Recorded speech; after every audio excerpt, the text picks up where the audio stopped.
over a century, a tradition of intercollegiate athletic excellence has been strong in central Nebraska. This is an inside look at that tradition. This is the University of Nebraska-Kearney Loper Review. Loper Review is brought to you by Nebraska Star Beef, from our family to yours. Hello and welcome to another edition of Loper Review, our monthly up-close and personal look at athletics here at the University of Nebraska at Kearney. I'm your host, Randy Bushcutter. On this month's show, we'll spotlight a story that you may have heard about, but certainly worth following again. It's the story of a Loper football player who's helping a cancer patient that he'd never met. Then in our senior spotlight, we'll sit down with a volleyball player whose name is an easy connection with the way she plays. And we'll have a special edition of MIAA 101 as Professor Kelsey takes us back in time to look at the Central States Conference, UNK's conference 3 decades ago, that now has all but one member in the MIAA. So stay with us. After a short break, we'll have a truly inspirational story right here on Loper Review. Loper Review is brought to you by Nebraska Star Beef. The Nebraska Star Beef Pure Promise.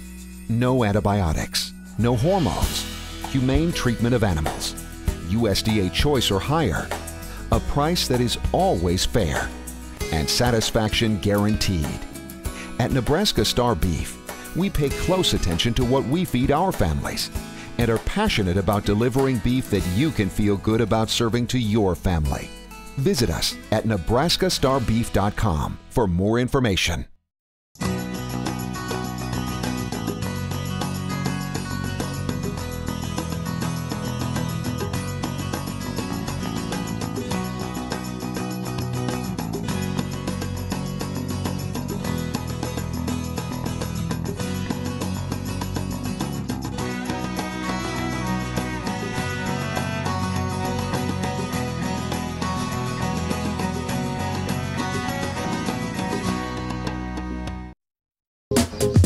Programming is made possible in part by the Museum of Nebraska Art in Kearney. From the artist explores through the modern era to the art of today, Mona tells the story of Nebraska through the art of Nebraska. Whether you're online at mona.unk.edu or on our doorstep, there's always something new to see and do. You're watching the Nebraska Star Beef Loper Review. Welcome back. Late this summer, Drew Wagner, a junior linebacker from Madison, faced a tough decision. He ran the risk of giving up his junior year of football in order to help a complete stranger, donating stem cells to a cancer patient. The majority of the story you're about to see was put together by the UNK Communications Department. Last year, we had an assembly, a speaker that came into the gym just here at UNK, and there were hundreds of students there, and it was a speaker named Jim Monroe, and he had a cool story. He was a leukemia patient, and he was told that he had a few months left to live, and his last chance was to find a marrow donor from the National Marrow Donor Registry, and he ended up finding one match out of the millions of people on the registry and saved his life. So afterwards, after this, he got done, he had a call for people to come up and try to join the registry. It was just a simple cheek swab, and there were hundreds and hundreds of kids. They said that UNK had more people sign up for the registry than Lincoln, UNL, and Kansas State, and Iowa State. So all these big universities, UNK had a lot more people sign up. But a couple months after I signed up for the registry, I got an email from the match. They're with the National Marrow Donor Program, and they said that my DNA matched a 36-year-old male with leukemia who needed my stem cells. And so I contacted right back to him and told him I'd definitely be willing to do that. When I got the letter, it was cool and crazy at the same time, and I was a little bit nervous because I knew that with donating marrow, you can miss your whole football season, and I could have missed this whole season if he would have needed my bone marrow. But I was willing to do it. I would have been willing to put that guy's life over football, obviously, for the season. We'll have more on this truly inspirational story and about Drew's experiences when we continue after this break with more of Loper Review. Loper Review is brought to you by Nebraska Star Beef. The Nebraska Star Beef Pure Promise. No antibiotics, no hormones, humane treatment of animals, USDA choice or higher, a price that is always fair, and satisfaction guaranteed. At Nebraska Star Beef, we pay close attention to what we feed our families and are passionate about delivering beef that you can feel good about serving to your family. Visit us at nebraskastarbeef.com for more information.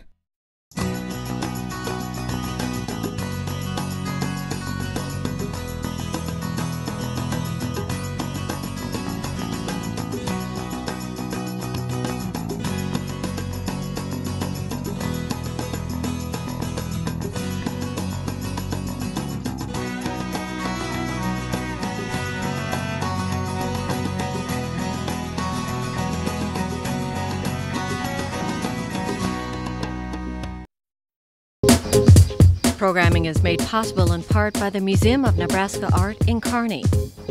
From the artist explorers, through the modern era, to the art of today, Mona tells the story of Nebraska through the art of Nebraska. Whether you're online at mona.unk.edu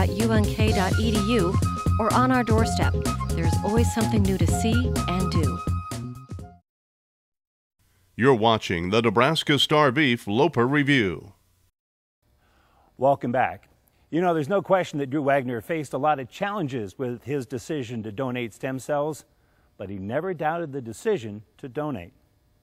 First of all, I had to go and do a bunch of blood work and physical and everything at UNMC, and they had to just basically make sure that I was physically capable and ready to donate, and that I was the perfect match for this guy. He came to us, Drew came to us and talked to us about what he was going to do and how the process had brought him to the point where he was ready to make the donation of the stem cells. And he had said he'd gone and had the testing done, and that he had been found as a match. And so from that point on, we basically just followed the directions of the physicians that were working with him.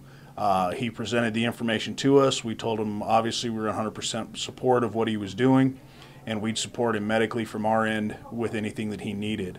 As the process went forward, he said that he would be undergoing the injections, the preparatory injections, and that he had a list of signs and symptoms that he needed to be aware of, and that could be potentially, might possibly interfere with his playing a little bit. And so we monitored those symptoms, and because he's a good athlete and great physical condition and he's young, he was able to handle those injections really well, and his body responded to those injections really well. So he's actually able to give his donation sooner than they originally intended, or what they originally thought their timeline was going to be. And so about a week before I donated, they needed me to start getting injections of a drug called filgrastim, and I got injections in my arms and stomach and thighs, and I had to do that every day for about a week. And that basically puts your bone marrow into overdrive and makes it create stem cells like crazy, just lots and lots of stem cells. And it makes you feel like you have the flu, like flu-like symptoms, like just sore and achy and tired and just don't feel good at all. But so that was a challenge, having to do that in the middle of fall camp, 2 days for football. So I had to go to practice feeling like that. So that was one of the worst parts about it. Well, obviously we just wanted to be educated on what he was doing and what it would do to him and how much time it was going to take. But obviously we were very supportive, and Drew's a great young man, and we're not surprised that Drew would decide to do something like that. So we were very supportive, and we're glad it worked out for not only him but the other person that was involved. And then the night before I donated, I drove down to UNMC in Omaha, and the next morning I went and they hooked me up to a machine, both arms, and they pumped my blood, the entire volume of my blood, actually through a machine twice. And then I had to do it again the next day too, so my blood got pumped through 4 times total. Doctors and all the nurses were really, really easy to work with. They were so cool. Actually, one of them said she's been on the registry for years and years and years and hasn't gotten any calls or any contact from them.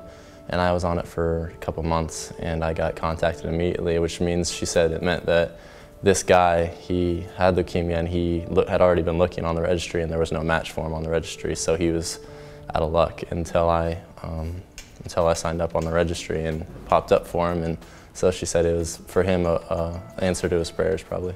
Just raises awareness on the team, and I think, you know, someday maybe somebody else on our team might have the opportunity to be a donor, or maybe even at least swab their cheek and maybe potentially be a donor, or can educate people about it. Hey, I knew a guy that did it one time and he even played college football and it wasn't that big of a deal. So hopefully just some awareness and some education.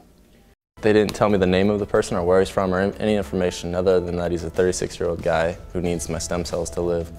And they said he could be from Omaha, he could be from Africa, anywhere in the world he could be from. And so it's really neat just to know that I helped somebody out. So he's going to get my stem cells after he's done with his treatment. And that'll go into his bone marrow, and that'll create completely new bone marrow in his body. And then from there, the bone marrow will create a completely new immune system. So he'll pretty much have my bone marrow and my immune system living inside of him to keep him alive. So that's pretty neat. You know, I don't know that there was really a lot of concern. Being under the, you know, with a procedure like this, you've got so many physicians and so much expertise involved that really we were just kind of along for the ride. We didn't have to make any decisions. We didn't have to do anything from our end that was, you know, dealing with his body. All we had to do was kind of watch and monitor him, and there really wasn't a lot of issues there at all. And so it was an interesting process to go through. The information that he provided us and the way he interacted with us was interesting, but really was pretty seamless as far as the transition went and as he moved through the process. They can't release any information for about a year afterwards, after I donate, just in case he doesn't make it. But it'll be really cool if I can meet him eventually. It'd be really awesome. And so I'd definitely do it again. I'd definitely donate again, especially if he needs it. They said, because sometimes they go into remission again afterwards and they might need it again. So I'd do that again for him. What a great story. Time now for us to take a quick break. When we come back, we'll shine our senior spotlight on somebody that spends a lot of time in this general area showing off a little bit of lightning. We'll meet Ashley Leitner when we continue right after this break. Loper Review is brought to you by Nebraska Star Beef. The Nebraska Star Beef Pure Promise. No antibiotics, no hormones, humane treatment of animals, USDA choice or higher, a price that is always fair, and satisfaction guaranteed. At Nebraska Star Beef, we pay close attention to what we feed our families and are passionate about delivering beef that you can feel good about serving to your family. Visit us at nebraskastarbeef.com for more information.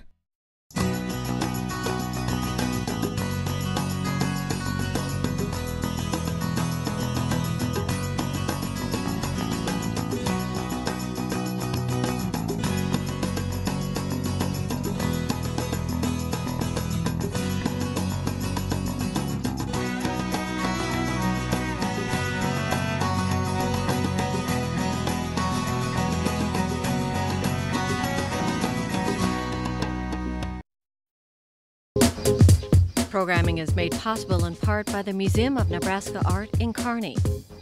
From the artist explores through the modern era to the art of today, Mona tells the story of Nebraska through the art of Nebraska. Whether you're online at mona.unk.edu or on our doorstep, there's always something new to see and do. You're watching the Nebraska Star Beef Loper Review. And welcome back. Time now to shine our senior spotlight on Ashley Leitner from the UNK volleyball team. Ashley, thanks for joining us. Yeah. You had a lot of options in terms of coming and picking a school to play volleyball for. And I know Wayne State went after you pretty hard. Why did you choose Kearney over Wayne? I just like the atmosphere a lot better here, and I think coming from Lincoln to Kearney, it was less of a shock than coming from Lincoln to Wayne. And I did have family that went to Wayne, my mom and my dad, and then I did have family that went to Kearney, my stepdad and my uncle actually. And so I had options either way, but I ended up getting pulled toward Kearney because I love the people when I went on my visit, and just everybody was so welcoming, and I really did like Coach Squires, and they had a great program, so I ended up ultimately coming here. You guys have had a lot of success over the last few years being a senior. What have been some of the greatest successes that you've kind of had as a team and individually? One of my favorite moments of Loper volleyball is when we found out we got to host regionals my sophomore year. Everybody was just so excited, and we were just ecstatic that we finally got to host regionals, and it was just a great time. You're kind of known for being relatively explosive on the court, kind of like lightning, lightner. Is that kind of a nickname that you've developed? More along the lines of lighthead or Smashly. Some people call me Smashly, so that one I think came from my parents, and everybody just kind of accepted it. Smashly, I like that. Yeah, you know. I do, I like that. I try to live up to it, you know. What are some of the challenges, though? I mean, again, every year you guys really are kind of expecting to contend for a national title. Is that something you really talk about, or is it one goal at a time? It's always in the back of our minds. Like, that's our ultimate goal for the season, but we do take one match at a time and try to focus on that match as much as we can and get through that, and then focus on the big things. So.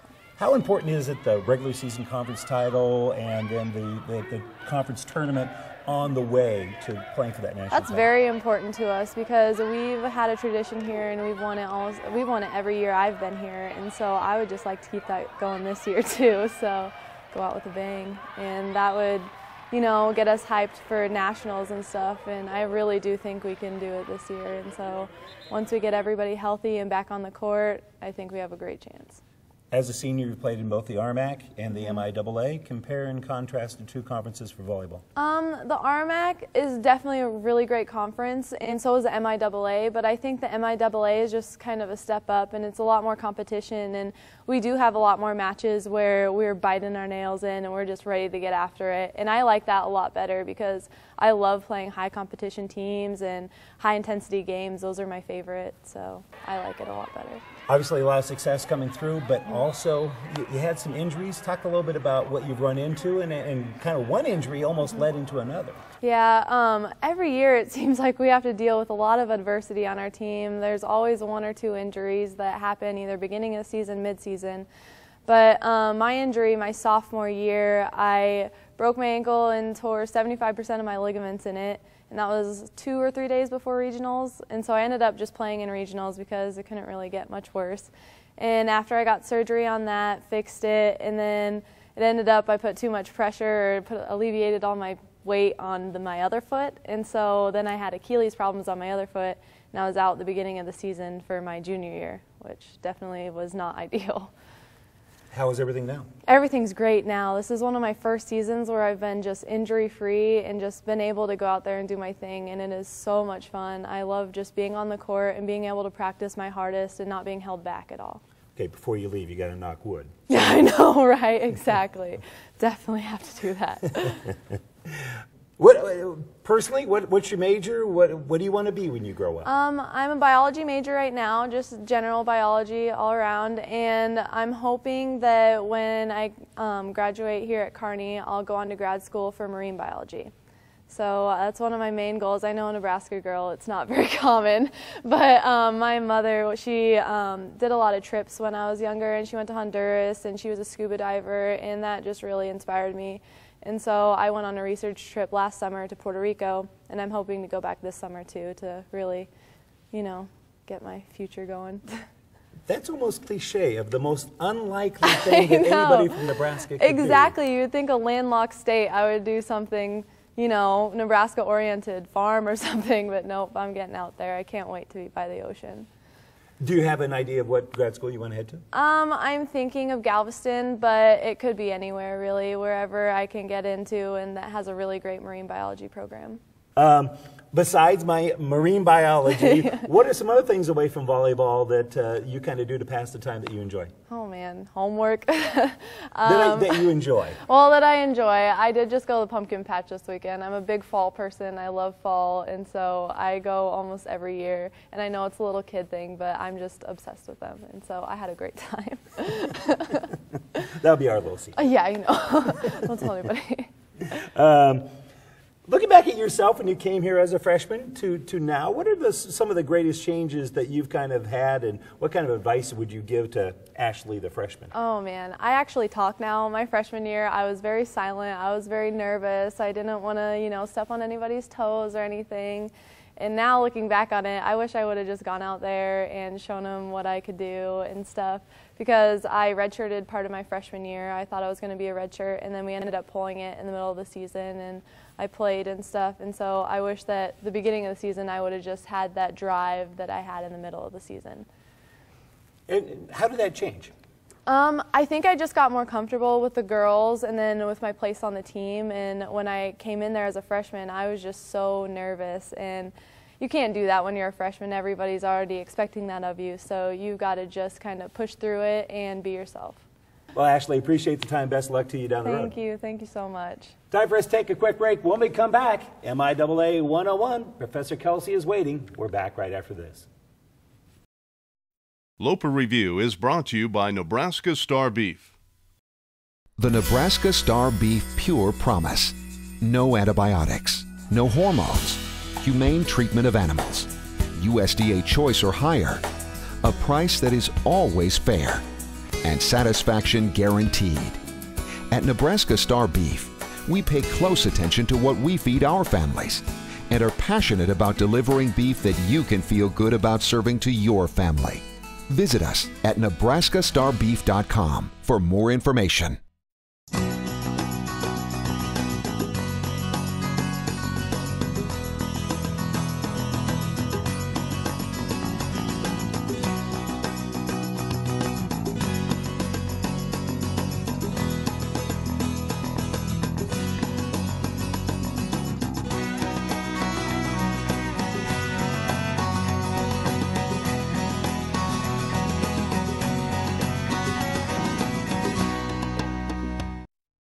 You're watching the Nebraska Star Beef Loper Review. Welcome back to Loper Review and MIAA 101. This month, Professor Kelsey takes a look at the history of the MIAA, or more precisely, many of the teams that now make up a part of the MIAA. This month's MIAA 101 takes a look at one of the reasons why the Lopers joined the MIAA. The Lopers and about half of the other members of the MIAA were previously members of the Central States Intercollegiate Conference. From the time the normal school located in Kearney opened its doors in 1905, there have been athletic teams representing the school, with the Antelope mascot chosen by a student vote in 1910. During the century that followed, the Lopers have had several conference affiliations leading up to today's membership in the MIAA. The first conference was called the Nebraska Collegiate Conference and was formed in 1922. Over the next 55 years or so, the name of the conference changed a couple of times, and the roster of members also changed, but it was basically the state colleges at Kearney, Wayne, Chadron, and Peru, joined off and on by private schools in the state. Kearney State was the school's name in 1976 when the Lopers were joined by Wayne State to become members of the CSIC. Although, until 1979, both schools also retained membership in what was called the Nebraska College Conference. The CSIC would be the Lopers and the Wildcats, as well as the Fort Hays State Tigers, Pittsburgh State Gorillas, Emporia State Hornets, Missouri Western Griffins, Washburn Ichabods, and Missouri Southern Lions. Football led the way for the Lopers upon their interest into the CSIC by winning the first 5 league championships and 7 of the first 9. This included an undefeated conference seasons in 77 and 78. Throughout the CSIC years, either the Lopers or Pittsburgh State were conference champions every year except 1983, when Washburn came out on top. In men's basketball, the Lopers shared the CSIC title with Washburn in 1978-79 and then won it outright the following year. The Lopers had at least 11 all-conference players, but that number could be higher because records are not complete. Of the 11 known all-conference choices, Bart Kofod in '86 would go on to play several seasons in the NBA. There is one CSIC championship indicated for the women's team, although they had to share it with Fort Hays State and Missouri Southern for the 85-86 season. The Lopers did have 8 all-conference selections. Baseball did not win a CSIC championship outright, but did share the top spot in 1988. The Lopers also finished as runner-up in 79, 80, 81. All conference selections during the time were not available, but the Lopers did have a dozen All-Americans at the time. There were 4 conference championships for softball, including back-to-back in '87 and '88. The '87 team would go on to win the national championship. Practically no records relating to the CSIC were found for several sports, although the wrestling team did have an undefeated duels record in '83, '84, and '86. The Lopers would win single championships in golf in '78, women's tennis in '81, and men's tennis in '82. The Lopers began playing volleyball only 1 year before joining the CSIC, but won the conference title the first year. Although they would slip into second the following season, they would put together a string of 5 straight championships after that. We saved the best for last. The women's track team, known as Charlie's Angels, as a result of being coached by Charlie Foster during a time when the Charlie's Angels TV show was popular, won the first 11 conference championships. Although the Lopers enjoyed considerable success in the CSIC, the same cannot be said for our fellow Nebraskans. Wayne State won the conference's first women's basketball championship, but that would be their one and only team title in any sport. And that's MIAA 101 for this month. Hope to see you again next time. Well, thanks, Professor, for that trip down memory lane and looking back at the CSIC. Well, that does wrap up our show for this month. We want to thank you so much for joining us. We'll do it again next month. See ya, and go Lopers. Loper Review is brought to you by Nebraska Star Beef. The Nebraska Star Beef Pure Promise. No antibiotics, no hormones, humane treatment of animals, USDA choice or higher, a price that is always fair, and satisfaction guaranteed. At Nebraska Star Beef, we pay close attention to what we feed our families and are passionate about delivering beef that you can feel good about serving to your family.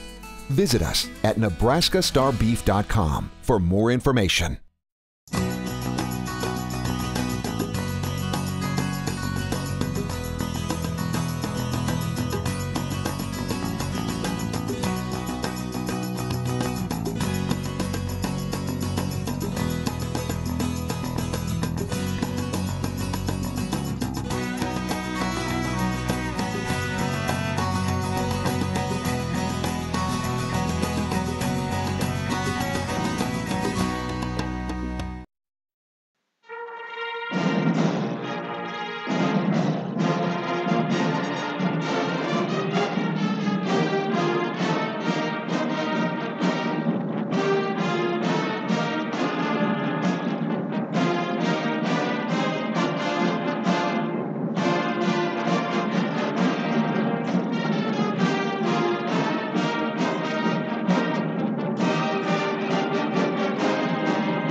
The Nebraska Star Beef Pure Promise.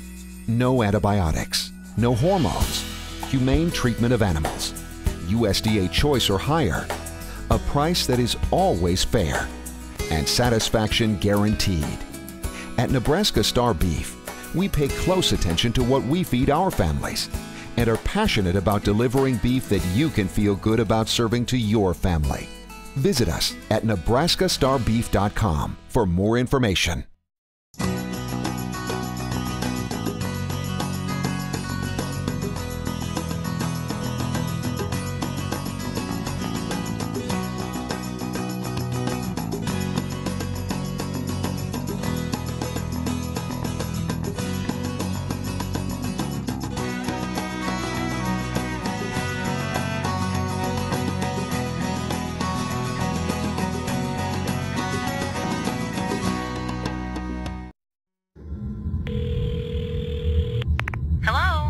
Jen, it's Amy. Hi. Did Nick pick up Julie yet? Yeah, about an hour ago. Why? Well, he's not here yet. I sent him a text and I don't know what's up. Don't worry. You know what kids are like. Nick always gets right back to me. He'll call or text you back in a bit. You'll see. I hope you're right. It's just not like him. Don't text or call your kids when they're driving.